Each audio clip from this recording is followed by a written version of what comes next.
Picture चालू करो बे। ये जो भाल्व का जो पंचर है किस तरीके से बनाना, काटने के बाद जो है आपको सबसे पहले क्या करना है, जी हाँ गाइस, वीडियो को जरा सा स्किप ना करें, ठीक है। वीडियो को पूरा, अगर आप जरा सा भी इधर उधर घिसते हैं तो ये क्या होगा कि ट्यूब आपका फट जाएगा। इसे फिट किस तरीके से करना है ताकि हवा जो इस जगह से जो हम भाल्व को बाहर निकाले, काटना किस तरीके से। सो चलिए फिर मिलते हैं नेक्स्ट वीडियो में। जय हिंद, वंदे मातरम।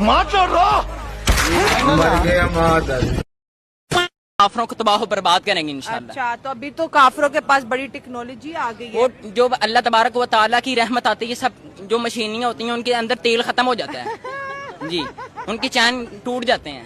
वाह, क्या जज्बा ईमानी है कि अल्लाह की मदद आएगी तो मशीनों में से तेल खत्म ये हो देखें, जाएगा ऐसे ही है। और गोलियां भी जाम हो जाएंगी। मैं कहता हूँ कि गोलियों के वैसे टुकड़े हो और जाएंगे, जो रॉकेट ऊपर से आ रहे हैं वो किधर जाएंगे? अल्लाह ऊपर ही ले जाएगा, उन्हें ऊपर ही ले जाएगा।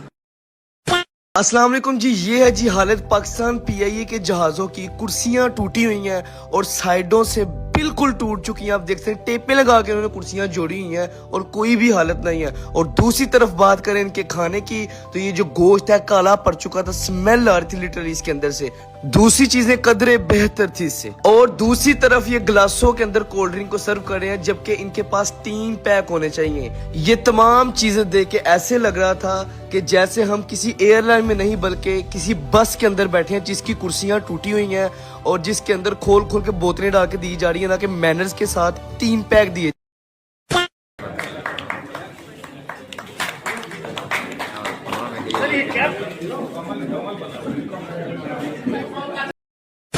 पंद्रह किलोमीटर भी नहीं चले और केरल के किसान आ गए, बोले सर फसल नष्ट हो गई। तो भैया जी ने कहा खुले में क्यों बोई थी, इनको प्रधानमंत्री बना दो, जिनको ये पता नहीं कि आलू जमीन में बोते हैं कि पेड़ पे लगता है। ये अमन अक्षर बोला भैया ये बल्ब फ्यूज है। मैंने कहा नहीं, इसका स्विच खराब है।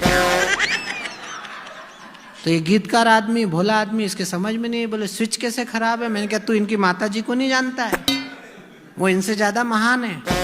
वो छत्तीसगढ़ गई थी किसानों को मुआवजा बांटने, तो छत्तीसगढ़ के किसानों ने 500-500 रुपए इकट्ठे करके माता जी को ही भेंट कर दिए। तो नाराज हो गई, बोले मुझे क्यों दे रहे, मेरे पास तो बहुत पैसे हैं। बोले नहीं मैडम, फसल आपकी भी नष्ट हुई है। क्या हुआ, कैसे हुआ? वारिस भाई, आपने बोला कि रोजे में भी और वैसे भी आप सच ही बोलते हो, हमेशा सच बोलते हो। वारिस भाई, धरती चपटी है गोल है, धरती चपटी है गोल है। अरे मैं सच्ची बोलता हूँ हमेशा। तो बोलो ना, धरती चपटी है गोल है। लेकिन आप मुझे बताओ ना, धरती चपटी है गोल है, इतना तो सच बता दो। चपटी है गोल है, उसको छोड़ो। चपटी है।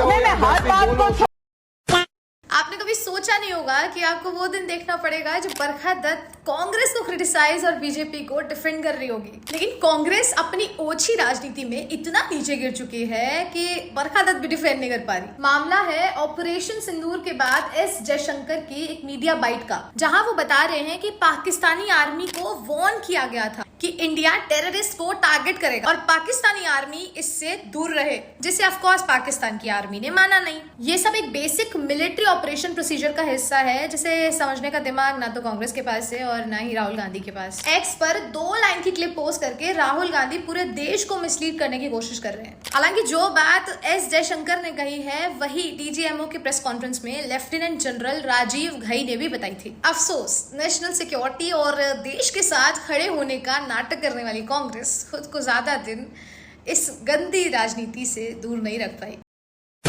दुर्भाग्य देखिए हमारे देश का कि इजराइल का समर्थन नहीं करना, इजराइल का समर्थन नहीं करना हमारे देश की वही कम्युनिटी बोलती है कि बॉयकॉट इजराइल। क्यों? क्योंकि वो आपकी कम्युनिटी के खिलाफ है, क्योंकि वो जो अटैक करते हैं आपको लगता है कि वो आपकी कम्युनिटी के लोगों पर अटैक कर रहे हैं। तो जो देश आपकी कम्युनिटी के लोगों पर अटैक कर रहा है आप उसको कंडेम कर रहे हो, लेकिन जो देश आपकी कंट्री पर अटैक कर रहा है आप उसको कंडेम नहीं कर रहे हो। अगर आपको एक्चुअल में देश से प्यार है तो आप पाकिस्तान को कंडेम करो, आप कंडेम करो टर्की को कंडेम करो जो अपने इक्विपमेंट्स दे रहा है अटैक करने के लिए। आपसे जितना आप मैंने देखा था ना बहुत सारा विरोध मुंबई में, दिल्ली की सड़कों पे बहुत सारे वोक जो है भारत के अंदर जर्नलिस्ट बैठे हुए हैं, वो रैलीज निकालते थे, फ्री पैलेस्टीन प्रोग्राम करते थे सड़कों पे, पैलेस्टीन के लिए विरोध करते हैं पैलेस्टीन का। आज भी कितनी वीडियोस देखता हूँ इजरायली प्रोडक्ट्स को खत्म करने की बात करते रहते हैं, कभी पेप्सी को फेंक देते हैं, कभी लेस को जला देते हैं। तो ये विरोध, यही आक्रोश मुझे आज भी चाहिए था तुम लोगों से, यही आक्रोश चाहिए था मुझे जो तुमने दिखाया पैलेस्टीन के टाइम पर ना, वही आक्रोश तुम्हें आज दिखाना चाहिए था टर्की और पाकिस्तान के टाइम पर। और आज आप क्या कर रहे हो? War is not an option. तो हमने वायदे पूरे करने थे वो हमने पूरे कर दिए हैं। नहीं, मैं नहीं मानता। कर्नाटक पूरे देश को रास्ता दिखा रहा है।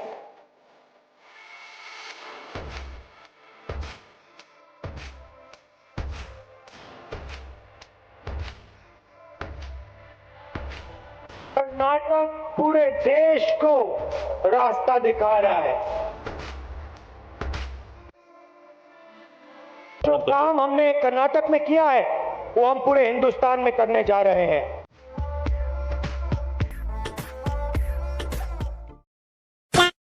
इंडिया वालों।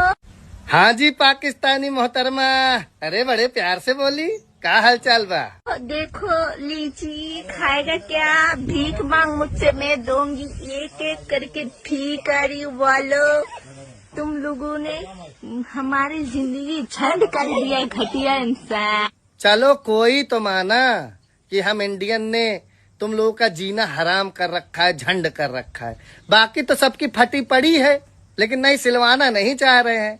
काहे का पता चल जाएगा ना। दूसरी चीज क्या बोली? भिखारियों। ओहो, एक चीज दिखाता हूँ, एक मिनट। तो देखो ये है गूगल, ठीक है, यहाँ पे सर्च किया, अब यहाँ बोलूंगा मैं। भिखारियों का देश किसे कहा जाता है? ठीक है, ये देखो गूगल है, ये देखो, सुन लो। भिखारियों का देश पाकिस्तान को कहा जाता है, विस्तार से। देखी भिखारी कौन है? देखो अब इसको तो नहीं झुटला सकती ना, साहिब भाई सीधा गूगल देवता बोले हैं। अब एका ना बोलो कि इंडिया वाले गूगल खरीद ले, ठीक है? और एक बात, लीची की बात रही तो देखो हमारे यहाँ जो लीची है सबसे कम बिकता है, और हमारे यहाँ बिहार में, झारखंड में लीची जो है गधों को और बकरियों को खिलाया जाता है, इतना ज्यादा हो जाता है। और हमारे यहाँ जो भिखारी हैं भी, ठीक है, जिसे बोल दी तो वो पैसा लेते जो तुम लोग पास है नहीं, ठीक है? तो औकात में रह के बतियाओ, और तुम्हारा औकात अभी दिखा दिया, तो यही बने हो, खुश रहो, ठीक? पूरा समर्थन, full support to our forces. ये सब दोगलापन है, मैं तेरा दोगलापन उतारता हूँ। कितने भारतीय तैयारे तबाह हुए। भारतीय ऑपोजिशन लीडर राहुल गांधी का मोदी सरकार से एक बार फिर सवाल। राहुल गांधी बोले, जयशंकर की खामोशी सिर्फ मानी खेज नहीं बल्कि तबाह कुन है। राहुल गांधी को पहले ही से ही मुबारकबाद। बस भाई, As for the details, what could have been, how many numbers, which platform did we lose? At this time, I would not like to comment on that because we are still in a combat situation. And if I comment on anything, it will only be advantage adversary. पाकिस्तानियों को लग रहा है कि Bharat operation सिंदूर करने के बाद कुछ और नहीं करेगा। तो भाई तुम लोगों से हम कहना चाहते हैं कि तुम जिस आदमी से पंगा लिए हो ना भाई, देश का बात छोड़ दो, तुम उनका बैकग्राउंड थोड़ा तुम बढ़िया से पता कर लेते ना भाई। तुमको पता ही नहीं है कि वो आदमी कितना खतरनाक। वो बोला था कि भारत में ड्रिल करवाएंगे। अब भारत के लोग में जब तक ड्रिल करता अपने देश में, तब तक तुम्हारा देश में ऐसा ड्रिल कर दिया है। थोड़ा मसूद अजहर से जाके पूछना भाई की क्या हाल है। तुम लोग को क्या लगता है कि ऑपरेशन सिंदूर के बाद ही रुक जाएंगे हम लोग, और नहीं रुकेंगे। अभी तुम लोग का ऑपरेशन बिंदी, ऑपरेशन चूड़ी, ऑपरेशन काजल, ऑपरेशन हल्दी मेहंदी और अंत में सुहागरात होना बाकी है भाई। सब कुछ करवा के मानेगा वो आदमी, छोड़ेगा नहीं तुमको। मेरा यकीन मानो हरामखोरों, ये जो तुम लोग सलवार के ऊपर कमीज पहनते हो ना, इसको उतार कर तुमको घाघरा चोली पहना कर इस्लामाबाद की सड़कों पर तुमसे मुजरा ना करवाया तो हमारे इंडियन आर्मी का नाम बदल देना भाई। तो बहुत गलत आदमी से गलत समय पे पंगा ले लिए हो। ऐसे इससे भी खतरनाक हमारी एक और प्रधानमंत्री हुआ करती थी, इंदिरा गांधी। उसका नाम थोड़ा इतिहास में पढ़ लेना अगर नहीं पढ़े हो, क्योंकि तुम्हारे यहाँ तो एजुकेशन बैन है ना भाई। क्या हाल किया था तुम्हारा देश को, 2 हिस्सा में बांट दिया था। और इस बार मौका दस्तूर ऐसा है भाई कि तुम्हारा देश 2-3 भाग में नहीं 3-4 भाग में हमको लगता बटने वाला है, और कुछ हिस्सा अपना इंडिया के पास आने वाला है। अभी तुम लोग का बहुत ऑपरेशन होना बाकी है, तुम लोग का हर जगह का ऑपरेशन किया जाएगा। तुम लोग का पिछवाड़े में जो बाबासीर घुसा हुआ है ना पाकिस्तान में, उस बाबासीर का इलाज भी बहुत बढ़िया से बहुत जल्दी होने वाला है। और इस बार ऐसा इलाज होगा कि तुम्हारा दोबारा बाबासीर तुम्हारा पिछवाड़े में नहीं उखड़ेगा। राधे राधे गुरुजी, आपके चरणों में कोटि कोटि प्रणाम। गुरुजी, हम आपको धन्यवाद देने आए हैं। काय का धन्यवाद देने इसलिए आए हैं कि मेरे पति संसार छोड़ के चले गए। आज किशकोर लेके फिर रहे हैं और हम इधर देखते हैं तो कर्जा, इधर देखते हैं तो कर्जा, उधर देखते हैं कर्जा, पीछे देखते हैं कर्जा। आज हम किसी दोस्त मुल्क में जाते हैं तो वो कहते हैं ये आए हैं मांगने के लिए। टेलीफोन किसी को करते हैं तो वो समझते हैं ये मांगेंगे हमसे। कायदे आजम ने इसलिए तो इतनी बड़ी तहरीक नहीं चलाई थी, और लाखों मुसलमानों ने जब वो हिजरत की और रास्ते में अपने बच्चे, माएं, बहनों के आंचल फटे, रास्ते में हजारों नहीं लाखों शहीद हो गए।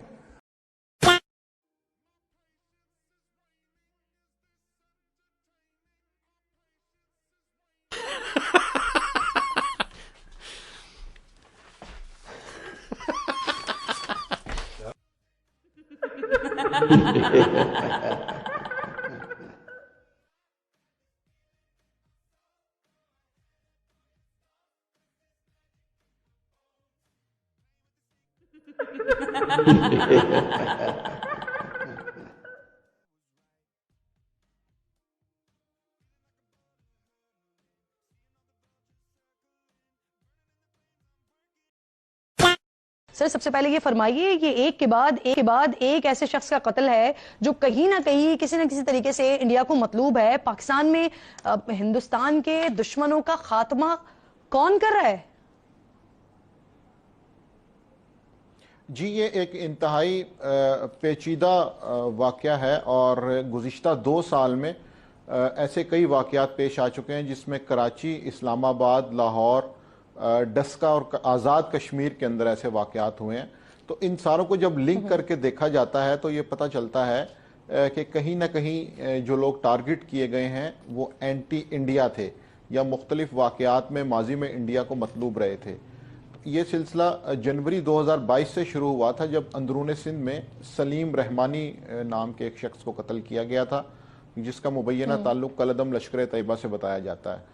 वहाँ से ये मामला शुरू हुआ। उसके बाद फिर कराची में कलदम जैश मोहम्मद के एक नाम मोहम्मद जाहिद को कत्ल किया गया, जिस पे मुबैना तौर पे ये इल्ज़ाम था कि वो कंधार हाईजैकिंग में मुलव्विस था। तो ये मामला यहाँ पे नहीं रुका। उसके बाद इस्लामाबाद में, लाहौर में एक सिख रहनुमा का कत्ल हुआ और कराची में 1-2 ऐसी भी वारदातें हुई कि जिसके अंदर मर्डर तो नहीं हो सका, लेकिन उनका ताना बाना मुंबई के अंडरवर्ल्ड से जाके मिलता है। तो ऐसा लगता है कि कश्मीरी जिहादी तंजीमें, मुंबई अंडरवर्ल्ड और सिख रहनुमा जो कि इंडिया मुखालिफ हैं, इन 3 को टारगेट किया जा रहा है पाकिस्तान के अंदर।